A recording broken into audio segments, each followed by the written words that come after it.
বিভিন্ন রাজনৈতিক দলের নেতা ও বিশিষ্ট ব্যক্তিদের সঙ্গে বৈঠক করেছেন সেনাপ্রধান জেনারেল ওয়াকারুজ্জামান। তবে বৈঠকে আওয়ামী লীগের কোনো নেতা ছিলেন না। সোমবার জনগণের উদ্দেশ্যে দেয়া বক্তব্যের পর সাংবাদিকদের এক প্রশ্নের জবাবে তিনি এ তথ্য জানান। সেনাপ্রধান বলেন, আজকে এখানে জামায়াতের আমির ছিলেন, বিএনপির শীর্ষস্থানীয় নেতৃবৃন্দ ছিলেন, জাতীয় পার্টির নেতৃস্থানীয় নেতারা এখানে ছিলেন, সুশীল সমাজ এবং এখানে ডক্টর আসিফ নজরুল ছিলেন, জোনায়েদ সাকিও ছিলেন, এখানে আওয়ামী লীগের কেউ ছিলেন না। তিনি বলেন, আমি জনগণের জানমালের দায়িত্ব নিয়েছি, আপনারা আশাহত হবেন না, আপনাদের সব দাবি পূরণ করা হবে। সেনাবাহিনীর প্রতি আশা রাখার আহ্বান জানিয়ে সেনাপ্রধান বলেন, আপনারা আমাদের সহযোগিতা করুন।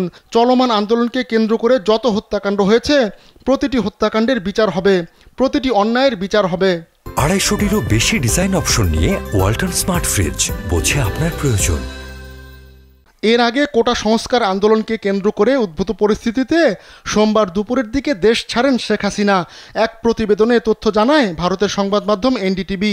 বার্তা সংস্থা এএফপি জানিয়েছে, বেলা 2:30টায় বঙ্গভবন থেকে একটি সামরিক হেলিকপ্টারে শেখ হাসিনা উড্ডয়ন করেন।